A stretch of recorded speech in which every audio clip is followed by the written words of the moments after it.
2, France Maghreb 2. Et on est de retour sur France Maghreb 2 comme tous les samedis, avec le plus grand plaisir évidemment d'accueillir, elle est là, et oui, Maître Maghrebi Mansouri. Elle est, je vous le rappelle, rattachée au cabinet BMM du barreau de Paris, et elle est spécialisée dans le droit du travail, droit de la santé, droit des étrangers, droit pénal, et elle nous rejoint tous les samedis. Elle met sa robe d'avocat pour nous parler, pour vous parler, chers auditeurs. Bonjour Maître Maghrebi. Bonjour Medjahed, bonjour à tous les auditeurs. Comme chaque week-end, c'est un plaisir d'être parmi vous. Ah oui. Alors Maître Maghrebi, est-ce que vous êtes bien installé? Est-ce que vous avez votre micro, votre casque qui marche bien? Tout va bien?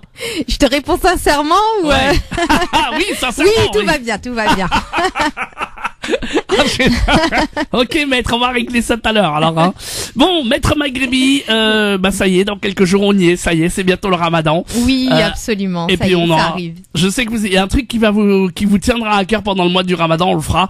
Une collecte pour les Corans en braille, on aura l'occasion d'en reparler évidemment, parce que je sais que c'est quelque chose et c'est une tradition chez Maître Maghrebi évidemment hein, donc Absolument. la générosité de Maître Maghrebi pendant le mois du Ramadan et d'ailleurs tout le temps, c'est vous dire. Alors de quoi allons-nous parler Maître Maghrebi aujourd'hui pour le thème du jour? Alors aujourd'hui, j'ai décidé d'aborder un sujet qui m'a alarmée en fait cette semaine, et je tenais à le partager avec les auditeurs, surtout pour les mettre en garde. Je ne sais pas si tu te souviens, il y a quelques semaines, on avait parlé du chèque de l'amitié. Tu sais, les personnes qui se font encaisser des chèques qui sont en réalité volés et qui se retrouvent à avoir leur responsabilité engagée que voilà, c'était toute une action frauduleuse qui était mise en place alors que la personne, elle, cherchait juste à rendre service. Eh bien écoute, en plus des chèques de l'amitié, il s'avère qu'il existe une autre arnaque à laquelle on peut succomber sur internet. Donc je tenais absolument à mettre en garde les auditeurs aujourd'hui, qui est donc je vais vous parler de l'arnaque à l'embauche. Ah oui, carrément, il y a de l'arnaque à l'embauche. Absolument. Et alors, j'ai vraiment été effarée cette semaine de prendre connaissance de cette nouvelle arnaque. Alors, peut-être qu'elle existe depuis un petit moment, mais en tout cas, de façon aussi répandue. Là, ça devient vraiment inquiétant, et vraiment, je pense qu'on n'en parle pas assez, et que très peu de personnes sont au courant qu'il existe ce qu'on appelle des recrutements frauduleux. Donc voilà. Donc, je voulais un petit peu vous expliquer cela. Donc, très bien. Lorsqu'une personne est en recherche d'emploi, vous pouvez être amené à déposer votre CV sur, généralement, hein, ça va être sur le site du Pôle Emploi, où on va aller sur divers sites pour déposer ses CV, contacter plusieurs recruteurs pour essayer de trouver un travail. Eh bien, sachez qu'il arrive en ce moment, et hélas beaucoup trop fréquemment, que certaines personnes soient directement contactées par une société qui va les informer en leur disant écoutez, voilà, votre CV m'a été transmis par tel organisme auprès de qui vous avez déposé votre CV. Je sais que vous êtes à la recherche d'un emploi. Votre profil m'intéresse énormément et je propose de vous embaucher à tel poste pour un salaire qui généralement est assez alléchant, en contrepartie, dans la mesure où je me trouve en dehors de la région parisienne ou à l'étranger, je vous propose de m'envoyer donc au-delà de votre CV que j'ai déjà, votre pièce d'identité, votre numéro et votre carte vitale, afin que je puisse mettre en place les démarches nécessaires pour votre recrutement d'ici à ce que je revienne. Et donc les gens, un peu trop naïvement, pensant que c'est le poste de leur vie, vont envoyer la copie par mail de leur pièce d'identité ainsi que la carte vitale ou d'autres éléments. Hein. Et il s'avère que très souvent, ça va être une société frauduleuse qui n'existe pas. Ou qu'ils vont utiliser une société qui existe, parce que là par exemple j'ai eu le cas la semaine dernière, c'est une société, lorsqu'on tape le numéro de SIRET de la société qui envoie le mail, c'est une société qui existe, le directeur existe, mais c'est pas du tout la société qui fait la démarche d'embaucher le salarié, mais par contre elle a récupéré toutes ses informations personnelles.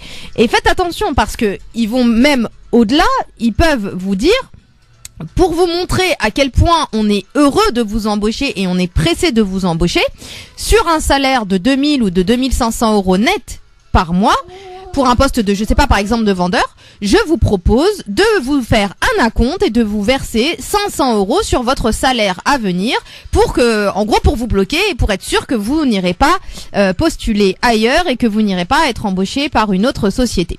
Je vous fais un virement de 500 €, donc vous recevez le virement de 500 €, vous êtes très content, vous avez envoyé tous les documents, et là on va vous dire, bon, par contre, comme là je suis à l'étranger, en contrepartie, ça serait bien que vous puissiez nous avancer de l'argent pour payer par exemple une location de voiture ou pour gérer tel matériel pour la société qui est en travaux, qui est en train de s'installer. Donc en gros, ils vous ont promis un virement de 500 € et en contrepartie, ils vous en font dépenser 1000 ou 1500. Et bien évidemment, vous leur faites confiance parce qu'ils vous ont envoyé une promesse d'embauche et ils vous ont fait un virement de 500 € alors qu'en fait, il ne s'agit que d'une pure arnaque. Donc s'il vous plaît, faites très attention aux documents que vous allez communiquer lorsque vous avez un potentiel employeur qui vous promet de vous embaucher, parce que cette arnaque peut avoir des conséquences extrêmement graves dans certains cas. De quoi vous devez vous protéger? Donc, surtout, vous donnez jamais vos données personnelles à un inconnu, c'est-à-dire à une personne que vous ne connaissez pas, à un employeur que vous ne connaissez pas, même si sur Internet ce nom existe ou que cette société existe, il y a des éléments qui doivent vous mettre le doute. Donc, là, j'ai pris l'exemple de la carte vitale, mais il n'y a pas que ça. Vous donnez jamais votre numéro de sécurité sociale, vous ne donnez jamais votre numéro de permis de conduire, votre RIB, votre numéro de compte, votre numéro de carte bleue, vos accès connexion à n'importe quel site. Vous ne donnez vous ne donnez à personne ces informations parce qu'un recruteur n'a pas besoin de ces informations de façon immédiate. En tout cas, pour le numéro de sécurité sociale, il n'en a pas besoin pour vous recruter immédiatement. Donc faites très attention. Autre chose, protégez bien votre ordinateur d'antivirus et de pare-feu pour faire en sorte qu'il n'arrive pas à avoir accès à votre ordinateur. Autre chose, n'envoyez jamais d'argent à un employeur potentiel. Faites très attention. Ne versez jamais aucune somme d'argent en échange d'un contrat de travail, parce que tout ça laisse supposer que vous êtes face à une arnaque. Pareil, n'achetez jamais du matériel pour le compte de l'entreprise ou n'avancez jamais de l'argent à une société ou à une entreprise qui considère qu'elle est en train de vous embaucher. Donc faites très attention, ne répondez jamais à une offre d'emploi si elle vous apparaît extrêmement si elle est très alléchante, parce qu'une offre d'emploi qui va être trop alléchante, souvent c'est qu'il y a une arnaque derrière, quelqu'un qui va vous dire je vous embauche pour le poste de vendeur qui nécessite aucune qualification particulière avec un salaire net de 2000 ou 2500 €. Posez-vous des questions. Donc, cherchez à en savoir un petit peu plus, certes, et soit, il n'y a pas de souci. Mais par contre, ne donnez aucune information personnelle. Donc, soyez extrêmement vigilant et attentif à tous les propos de votre interlocuteur. Essayez de déceler le moindre petit élément ou le moindre petit indice qui pourrait vous laisser supposer que vous êtes face à une escroquerie. Et pourquoi je cherche à vous mettre en garde de tout ça? Tout simplement parce que derrière, ça peut avoir des conséquences extrêmement graves. Et la conséquence qui est la plus fréquente lorsque vous donnez des informations telles que votre permis de conduire ou votre numéro de sécurité sociale, ça va être l'usurpation d'identité. Avec vos documents, ils changent la photo et puis ils font ce qu'ils veulent avec. Donc faites très attention, il y a des réseaux qui existent par rapport à ça. Il y a des usurpations d'identité qui sont faites avec des cartes vitales, avec des permis de conduire, avec des RIB, qui font que la personne se retrouve dans une situation catastrophique et elle peut même se retrouver placée en garde à vue, dans des procédures pénales inimaginables, alors qu'au final elle n'aura rien fait, elle aura juste essayé de postuler à une offre d'emploi. Donc vraiment, s'il vous plaît, faites extrêmement attention, ne donnez aucune information personnelle à une entreprise si vous n'êtes pas sûr et certain qu'elle cherche à vous embaucher. Et s'il s'avère que vous vous êtes fait avoir et que vous avez déjà communiqué des informations, au moment où elle vous demande, et elle vous le demandera, de payer ou de faire sortir une quelconque somme d'argent, refusez et allez immédiatement au commissariat déposer plainte. Vous apportez avec vous tous les échanges de mails que vous aurez ou les échanges de courrier et vous allez porter plainte. C'est extrêmement important parce que si jamais par la suite vous êtes victime d'une usurpation d'identité, vous n'arriverez à prouver votre bonne foi qu'avec ce dépôt de plainte. Donc s'il vous plaît, faites très attention, soyez vigilants. Eh ben écoutez, franchement, le thème est magnifique et je pense qu'il y a plein d'auditeurs qui,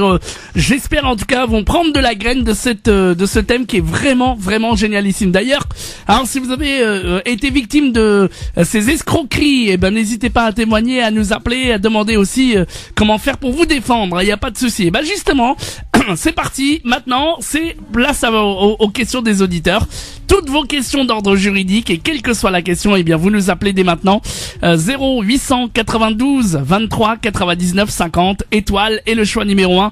Vous arrivez directement ici sur l'antenne de France Maghreb 2 et Maître Maghrebi vous répondra si vous avez des questions, quelle que soit d'ailleurs la question sur le droit du travail, droit de la santé, droit des étrangers. Je sais qu'il y en a beaucoup aussi qui déposent des dossiers et qui ont envie d'en savoir plus.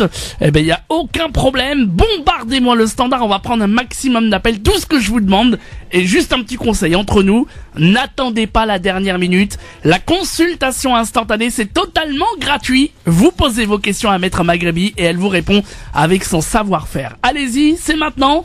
Que vous soyez d'ailleurs à Paris ou en région parisienne, mais aussi en province. J'attends vos questions, vos demandes, vos appels. 0892 23 99 50. On va prendre vraiment un maximum d'appels jusqu'à 16h. Et c'est vos questions juridiques et c'est avec Maître Maghrebi Mansouri du cabinet BMM. C'est maintenant avec vous. 0892 23 99 50. À tout de suite au standard.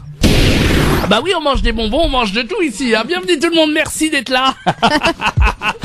Merci d'être là dans cette émission Parler juridique sur France Maghreb 2. Maître Maghrebi Mansouri qui est là. Elle est du cabinet BMM rattaché au barreau de Paris. Elle est spécialisée dans le droit du travail, droit de la santé, droit des étrangers, le droit pénal également. Et si vous avez envie de la rencontrer, eh bien vous pouvez évidemment prendre un rendez-vous avec elle en privé. Pour cela, vous pouvez l'appeler au 06 12 14 34 96. 06 12 14 34 96. Le numéro de téléphone de Maître Maghrebi Mansouri du cabinet BMM. Notez bien son numéro. 06 12 14 34 96 pour prendre un rendez-vous évidemment. Et là, eh bien, elle répond gratuitement à toutes vos questions. Et dès maintenant d'ailleurs, 0892 23 99 50 étoile et le choix numéro 1. On est là jusqu'à 16h avec vous et on vous attend, quelle que soit la question. Évidemment, vous avez peut-être déposé des demandes évidemment de regroupement familial. Vous avez envie d'en savoir plus. Vous avez peut-être déposé des demandes de capacité à un mariage et ça ne répond pas. À Nantes, par exemple, vous avez déposé pour la transcription d'acte de mariage et vous avez toujours pas de réponse. Moi, je sais pas, que dis-je. Tiens, justement, Maître Maghrebi, on a une question justement d'un auditeur tout à l'heure qui m'a parlé hors antenne et qui n'a pas osé aller à l'antenne. Ah oui, je vous rappelle également que si vous voulez rester anonyme, c'est tout à fait possible. Il n'y a pas de problème si vous demandez une question. Il n'y a pas de problème. 0892 23 99 50. Vous faites la touche étoile, le choix numéro 1. Mais attention, je vous le rappelle, c'est gratuit, mais jusqu'à 16h. Après, les amis, ça sera trop tard. 0892 23 99 50. Alors, on a un auditeur qui a commandé un produit sur Amazon, un site très connu, Maître Maghrebi.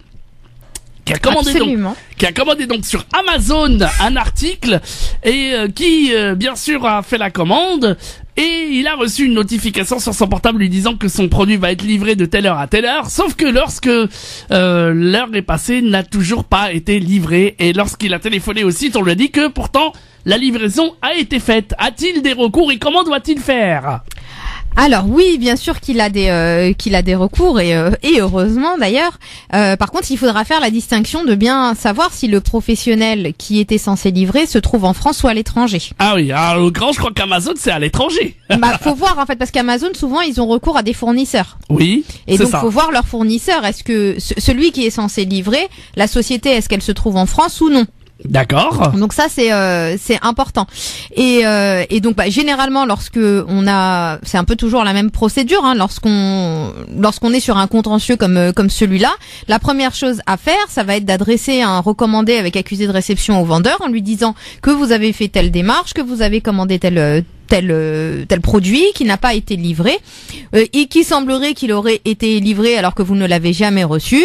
Vous indiquez bien tout ce qui va être vos coordonnées clients, les références de la commande, enfin toutes les bons de commande, bref toutes les informations nécessaires, et vous lui demandez un remboursement ou bien de recevoir le produit. D'accord. Donc ça va être la démarche amiable. Ouais. Et si la démarche amiable n'aboutit pas, ça sera la deuxième démarche dont on parle à chaque fois, qui va être la mise en demeure. Oui. Et si la mise en demeure ne fonctionne pas, eh bien dans ce cas-là, il faudra saisir les tribunaux en fonction du montant du litige. Donc si c'est un produit qui coûte par exemple 100 €, c'est le ça va être le tribunal d'instance. Voilà. Et donc vraiment, faut pas hésiter à envoyer ce recommandé pour faire cette démarche amiable, cette première démarche, et voir ce qui se passe. N'hésitez pas aussi à vous rapprocher. Il y a des associations qui existent pour vous aider à la rédaction de ce genre de genre de courrier. Donc vous pouvez aussi les contacter, ou même demander une médiation auprès du. Il y a certains endroits où on peut mettre en place une médiation. Donc là aussi, vous pouvez tenter de mettre en place une médiation, ou sinon, comme je vous disais, saisir la justice. Et voilà. Donc là, on a donc la possibilité bien sûr de pouvoir demander le remboursement total. Et combien de temps à la personne pour faire ça, pour demander, ou il y a un délai minimum, il y a quelque chose à faire généralement, vaut mieux le faire rapidement, parce que si on est censé avoir été livré il y a une semaine et qu'on attend 1 an pour faire le recours, ça n'a pas d'intérêt. Faut vraiment le faire assez rapidement. Moi, c'est vraiment dans la foulée.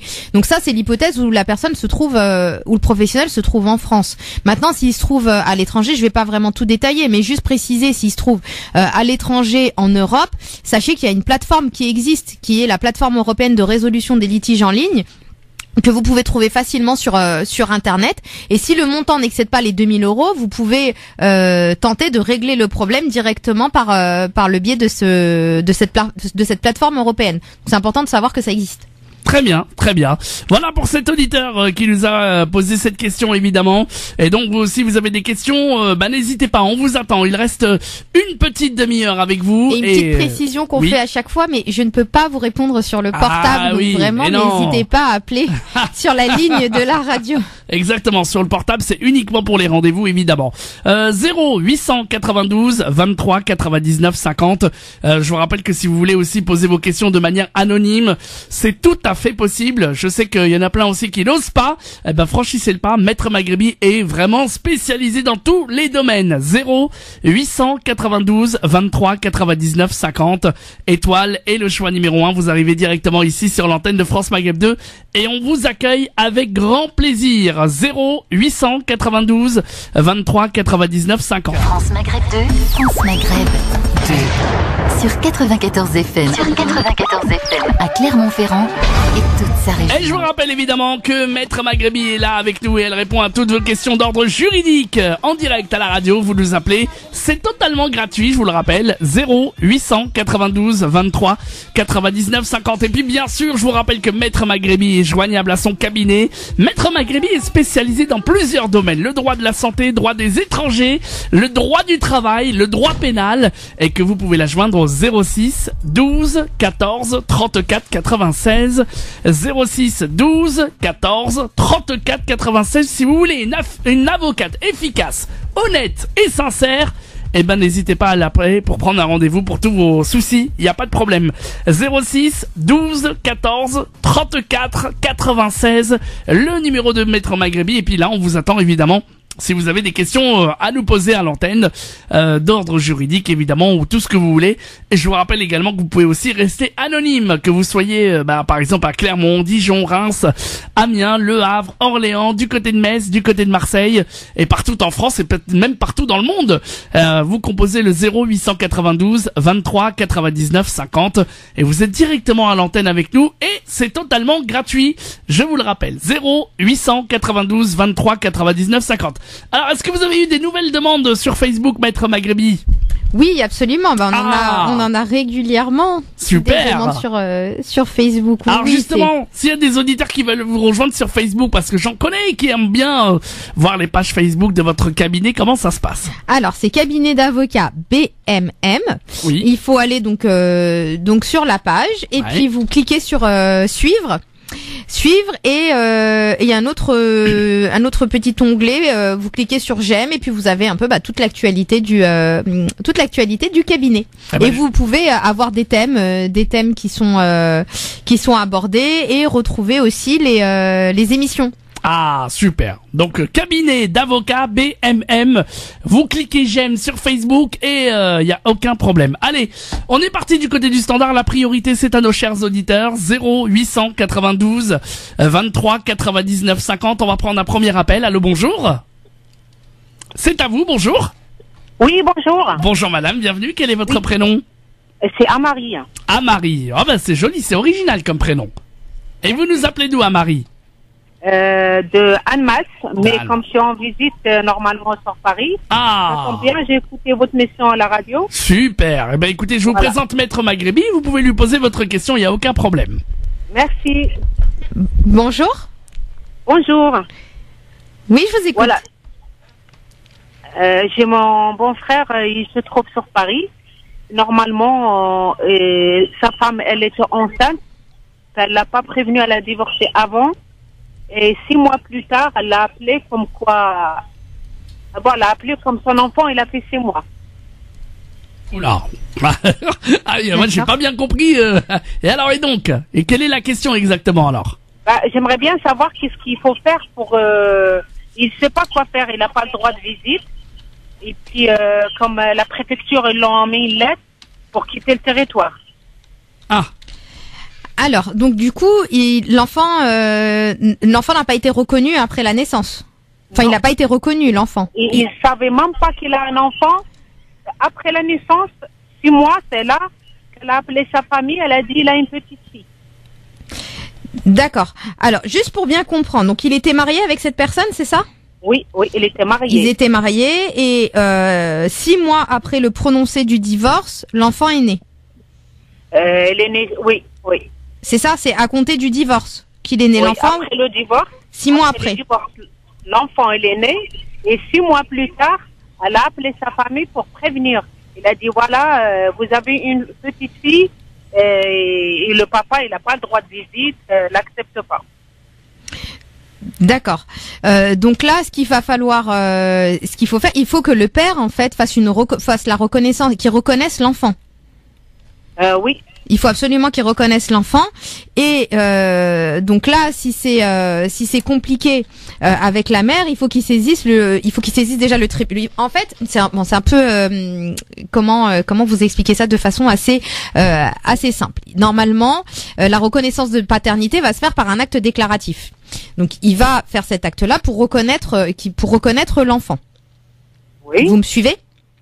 Oui. Une fois que l'enfant est reconnu, il saisit le juge aux affaires familiales pour demander un droit de visite ou un droit de garde pour demander en fait à pouvoir voir son enfant. C'est-à-dire qu'il y a 2 démarches à faire en fait. La première démarche à faire est de reconnaître l'enfant. Oui. Et une fois que l'enfant est reconnu, qu'on reconnaît l'enfant comme étant le sien, eh bien à ce moment-là, il saisit le juge pour demander un droit de visite, voire un droit de garde. Généralement, au départ, ça va être un droit de visite, et ensuite, ce sera un droit d'hébergement. Voire les deux en fonction des situations. Mais bon, là, comme il a quel âge pour l'instant? Il est jeune encore, l'enfant? Il est jeune et l'enfant, elle va avoir 8 mois maintenant. Hein. D'accord. Donc oui, il est jeune. Donc du coup, il faut, ça va se faire, je pense, petit à petit. Mais faudra en tout cas faire la reconnaissance et ensuite saisir le juge aux affaires familiales pour qu'il y ait un aménagement du droit de visite. Donc il faudra lui expliquer qu'il doit faire ça, qu'il doit faire ces 2 démarches-là. Maintenant, le fait qu'il ait une obligation de quitter le territoire, en fait, j'ai envie de vous dire que le fait qu'il ait un enfant ne va pas bloquer l'obligation de quitter le territoire comme ça. C'est là son obligation de quitter le territoire, il faut qu'il la conteste. Est-ce qu'il l'a contesté auprès du tribunal administratif? Non. Donc la première chose à faire, ça va être de contester cette obligation de quitter le territoire auprès du tribunal administratif en invoquant le fait que il y a des éléments de sa vie privée et familiale qui se trouvent sur le territoire français et qu'il n'a plus d'attache avec son pays d'origine. Et là, il pourra dire qu'il a un enfant, mais il faut vraiment qu'il fasse la reconnaissance au préalable et qu'il conteste. Il faut absolument saisir le tribunal administratif pour faire pour contester cette. Il a eu quand l'obligation à quitter le territoire, madame? Ça fait déjà à peu près 7 mois. Hein, Ah oui. Ah oui, donc Alors, c'est trop tard, ouais, c'est ouais. trop tard. Ouais. Ouais, ça va être trop tard. Ouais. Ouais, donc Et voilà, j'ai une question à vous poser aussi. C'est pour, comme c'est elle qui a connu l'enfant. Il porte son nom de jeune fille. oui, mais ça c'est pas grave parce que ce qu'il faut savoir c'est que le père a le droit de reconnaître son enfant après, parce que normalement ça se fait dans les 5 jours. Si ça n'a pas été fait dans les 5 jours, il faudra qu'il le fait par la suite. Après, là l'enfant il portera le nom de sa mère. C'est tout. Après c'est encore une autre procédure en ce qui va concerner l'état civil et le nom du pour qu'il ait le nom du père, mais là, il a été reconnu par la mère, il a le nom de la mère, la filiation est établie avec la mère, il faut que maintenant le père fasse établir sa filiation à lui. Et il peut jouer aussi il peut jouer du fait que l'enfant est né 6 mois après le divorce, donc c'est-à-dire qu'il y a une présomption qu'il soit le père vu qu'il est conçu pendant le mariage. D'accord. Il peut aussi utiliser cet élément-là. Ok. Eh ben, écoutez, bon courage. J'espère qu'on vous a donné quelques éléments de réponse. Sachant qu'après, voilà, une autre petite précision, la mère peut pas s'opposer à la reconnaissance. Comment, madame? Oui, on vous disait que la mère ne peut pas s'opposer donc elle peut pas s'opposer à la reconnaissance du père. Voilà. Ça, faut savoir qu'elle pourra pas s'opposer. Donc là, qu'est-ce qu'il doit saisir il doit faire comment pour la reconnaître? Là, il doit faire un acte déclaratif et ensuite, il doit saisir le juge aux affaires familiales D'accord. pour mettre en place le droit de visite et d'hébergement. Très bien. Bon, et ben voilà, si vous avez besoin de plus de précision. Oui. Merci beaucoup. De rien. De rien. Bon courage à vous, madame. Hein.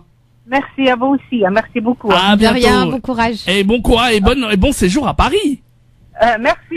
Et c'est bon en tout cas, on profite. Hein. Merci. Ah oui, écoutez, on espère en tout cas que ça va continuer. À bientôt. Merci, au revoir. À bientôt, au revoir, et on continue d'accueillir vos appels, évidemment. Vous êtes les bienvenus, chers auditeurs. 0892 23 99 50. Vous avez des questions d'ordre juridique, quelle que soit la question, vous avez entendu, eh bien, une première réponse, une première auditrice. On a encore le temps de prendre vos appels, et j'espère que vous n'allez pas m'appeler en dernière minute. Donc, allez-y, c'est le moment ou jamais. Je rappelle également que si vous voulez rester anonyme, eh ben, c'est possible aussi. 0892 23 99 50. Étoile et le choix numéro 1, venez prendre place au standard. Et je vous rappelle que c'est totalement gratuit, c'est la consultation instantanée et c'est dès maintenant avec vous. Allez-y, on compte sur vous. 0892 23 99 50. On vous attend juste après ça. 0892 23 99 50. À tout de suite. J'habite à Castellane. Oui? Résidence étoile. Non mais ne dites pas l'adresse, monsieur. Non, Donnez-nous vous n'êtes votre pas question. obligé de nous donner votre Bien, adresse. madame. Ah, allez-y. Donc, je suis malade. D'accord. Rabbi Shafi. J'ai ma sécurité sociale en France parce que je suis un ancien fonctionnaire de l'administration française, comme dans l'administration de PTT. D'accord. Bien, madame, j'ai ma sécurité sociale ici en France. Oui.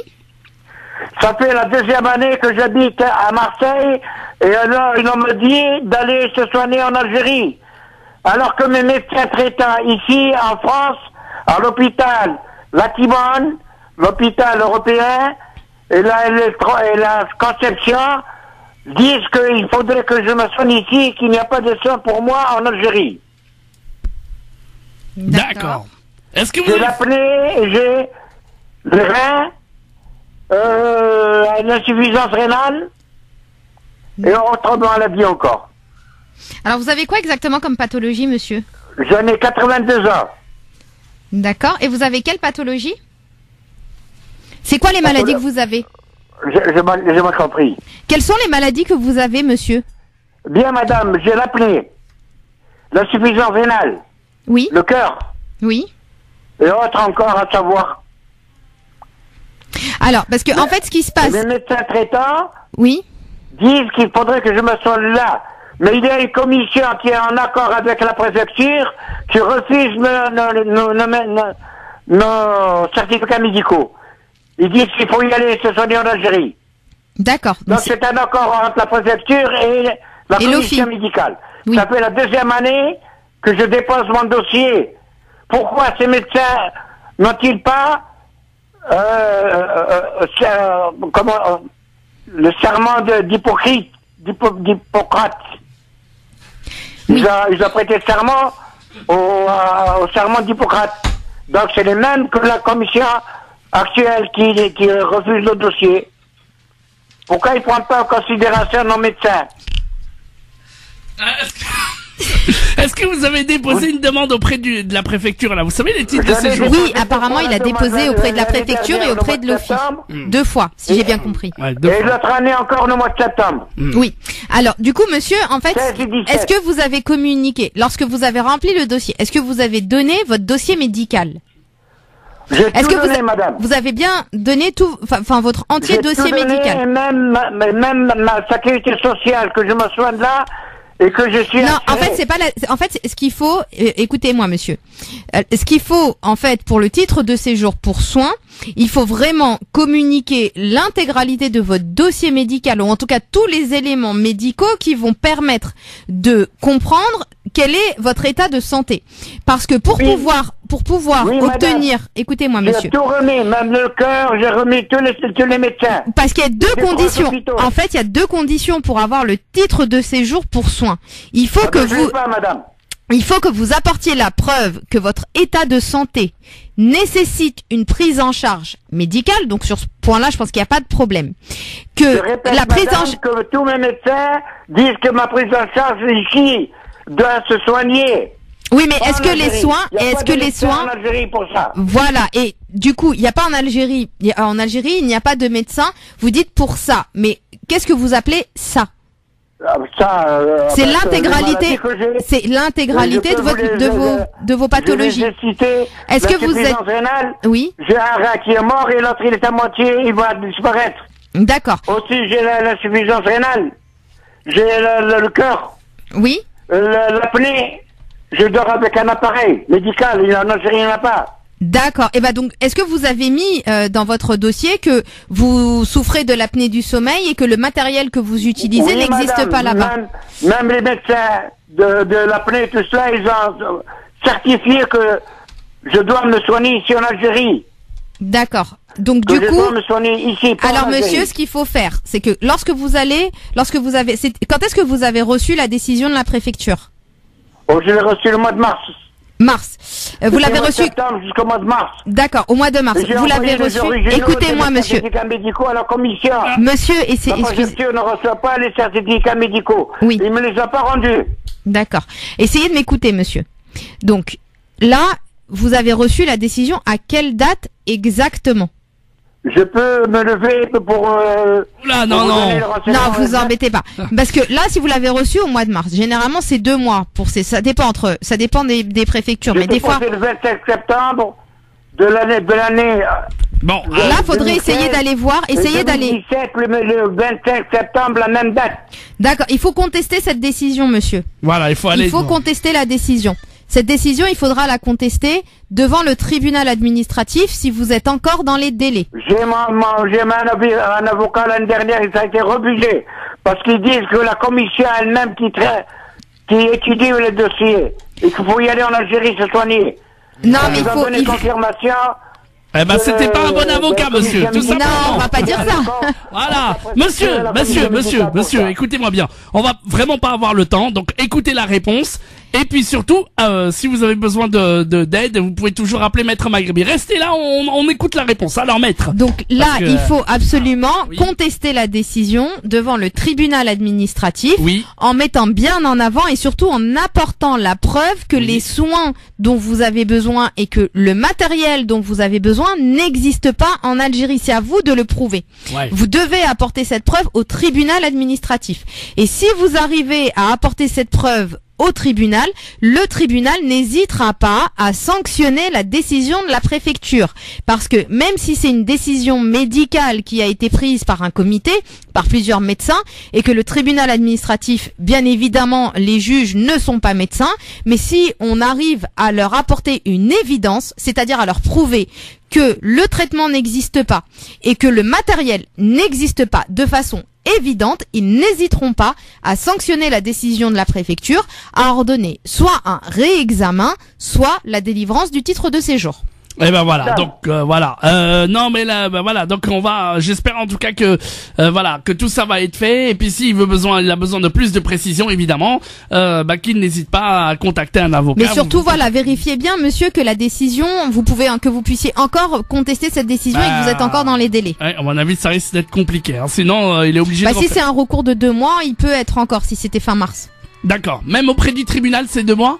Ça peut être 2 mois, ça Ça dépend. peut, Ça dépend des préfectures. Des fois c'est 30 jours et des fois c'est 2 mois. Et voilà, c'est ça. Donc vraiment, faudra pas hésiter à voir. Bon, et ben en tout cas, bon courage à vous, monsieur, et on pense très très fort à vous, évidemment, et puis bien sûr, voilà, la possibilité. Malheureusement, on peut pas rester une éternité à l'antenne, voilà, parce que il y a d'autres auditeurs qui auraient voulu poser leurs questions, évidemment, et voilà, et que on a malheureusement qu'une seule heure avec Maître Maghrébi. Bon, Maître Maghrébi, eh bien on va conclure cette émission par rapport à aujourd'hui. Merci en tout cas à vous. Je rappelle évidemment que Maître Maghrébi est joignable à son cabinet. Vous pouvez l'appeler au 06 12 14 34 96 06 12 14 34 96. Le numéro de téléphone de Maître Maghrébi qui est spécialisé dans le droit du travail, droit de la santé, droit pénal, droit des étrangers. N'hésitez pas à l'appeler, hein, vraiment à prendre rendez-vous. Une avocate sérieuse, efficace et honnête. 06 12 14 34 96. On aura le plaisir de vous retrouver aussi pendant le mois du Ramadan, Maître Maghrébi. Absolument, bien sûr. Et on Je vous serai laisse là. évidemment conclure cette émission pour aujourd'hui. Merci Medjahed, merci encore à tous les auditeurs pour vos appels. J'espère que vous aurez bien tenu compte du thème qu'on a abordé aujourd'hui, parce que comme je vous disais, c'est vraiment un sujet extrêmement important qui peut toucher vraiment énormément de personnes. Hein. Toutes les personnes qui sont à la recherche d'un emploi peuvent se faire avoir. Donc vraiment, s'il vous plaît, faites attention aux arnaques à l'embauche parce qu'elles peuvent avoir des conséquences extrêmement graves. Je vous souhaite à tous une excellente semaine. Je vous souhaite également un excellent début de Ramadan et je vous dis à la semaine prochaine. Et surtout, vous gardez bien à l'esprit parce que c'est un petit peu notre devise à tous. Hein. Maintenant, c'est Ouais. votre devise, c'est ma devise. Yes. Vous avez des droits. Donc s'il vous plaît, faites-les respecter. France Maghreb 2. France Maghreb 2. Pour ensoleiller et accompagner vos journées et vos nuits. France Maghreb 2.